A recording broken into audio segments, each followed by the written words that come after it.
आटे के दीपक से जुड़े उन उपायों की जो आपको ग्रहों की कृपा दिलाएंगे। बताइए पंडित जी। देखिए, अगर आपकी जन्म कुंडली में मंगल लग्न में, चतुर्थ भाव में, सप्तम भाव में, अष्टम भाव में या द्वादश भाव में बैठा हुआ है, या चंद्रमा से लग्न में, चतुर्थ में, सप्तम में, अष्टम में, द्वादश में मंगल है, तो आपकी कुंडली पर मांगलिक दोष है। अगर मांगलिक दोष है और वैवाहिक जीवन में इसका बुरा असर पड़ रहा है, मांगलिक दोष होगा तो जीवन साथी की तबीयत खराब होगी, ये बात पक्की है। और पति पत्नी के अंदर सामंजस्य ठीक नहीं होंगे, लड़ाइयाँ बेवजह होती होंगी, पति पत्नी में से किसी के एक के अस्वस्थ होने की संभावना बढ़ जाती है।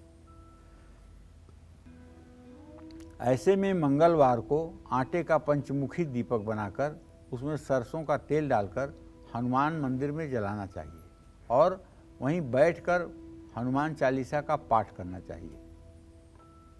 परिवार का कोई सदस्य किसी कारण से विदेश में अगर फंस गया है तो 43 दिनों तक अपने पूजा स्थान में आटे का दीपक सरसों के तेल के द्वारा जलाने से, उस व्यक्ति के नाम से हनुमान चालीसा का पाठ करने से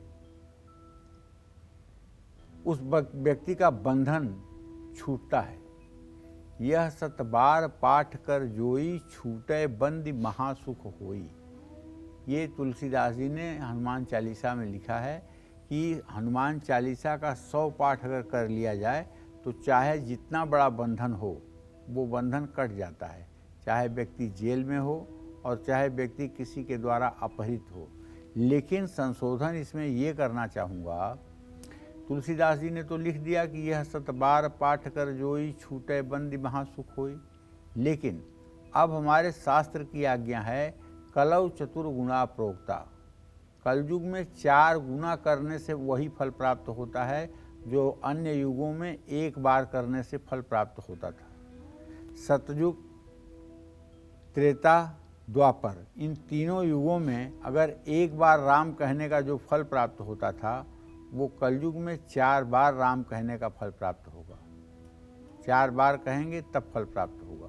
तो इसलिए अगर आप 100 पाठ हनुमान चालीसा के करने जा रहे हैं तो आप इसे 4 मंगलवार करें।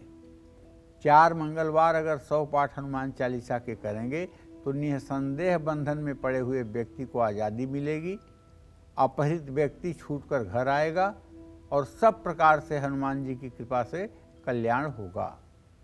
सूर्य देव को प्रसन्न करने के लिए और कुंडली में सूर्य ग्रह को मजबूत करने के लिए आटे का दीपक रविवार को जरूर जलाना चाहिए।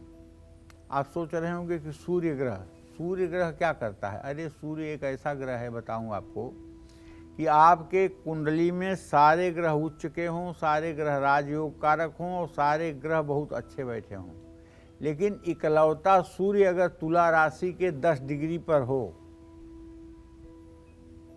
तो ऐसे व्यक्ति को भीख मांग करके ही आजीविका चलानी पड़ती है। सारे ग्रहों का राजयोग धरा का धरा रह जाएगा, अकेला सूर्य सारी चीज़ों को खत्म कर देगा। वो राजभंग योग पैदा करता है। तो इसलिए सूर्य का महत्व तो बहुत है। जिसकी कुंडली में सूर्य मजबूत नहीं है उसका आत्मविश्वास मजबूत नहीं है, वो व्यक्ति अपनी बात किसी से नहीं कह पाता है, अपनी सच बात को भी जोरदार ढंग से प्रस्तुत नहीं कर पाता है, आता हुआ विषय भी भूल जाता है। तो सूर्य का मजबूत होना तो बहुत ज़रूरी है, और अगर सूर्य मजबूत नहीं है तो सूर्य की उपासना करनी चाहिए। इसीलिए सनातन धर्म में सूर्य उपासना अनिवार्य की गई है। प्रातः उठिए, नहाइए, सूर्य को अर्घ दीजिए, प्राणायाम करिए, गायत्री मंत्र का जप करिए, मतलब इतनी क्रिया हर सनातन धर्मी के लिए आवश्यक है।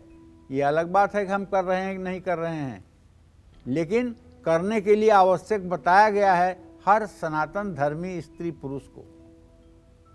तो सूर्य का मजबूत होना जीवन में सफलता के लिए बहुत बहुत बहुत आवश्यक है। जिस व्यक्ति का सूर्य मजबूत होगा उसके चेहरे पर आत्मविश्वास दमदमाता होगा। ऐसे व्यक्ति से लोग बात करने के लिए आतुर रहेंगे, ऐसे व्यक्ति के सानिध्य में लोग रहने के लिए आतुर रहेंगे।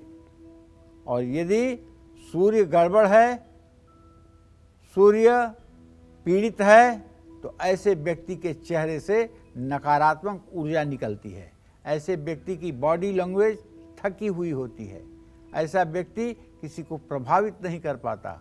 ऐसा व्यक्ति मेंस में तो बहुत अच्छे नंबर ला लेता है, लेकिन इंटरव्यू में इंटरव्यूअर को प्रभावित नहीं कर पाता है। इसलिए सूर्य की आराधना परम आवश्यक है। शुक्र ग्रह को प्रसन्न करने के लिए चावल के आटे का दीपक या नारियल का जो खोल होता है, ज़्यादा अच्छा होगा नारियल का खोल, उसमें दीपक जलाना चाहिए। तो ये महालक्ष्मी की कृपा भी दिलाएगा और हर प्रकार से कल्याणकारी भी होगा। इसमें कोई दो राय नहीं है। जय मां विंध्यवासिनी।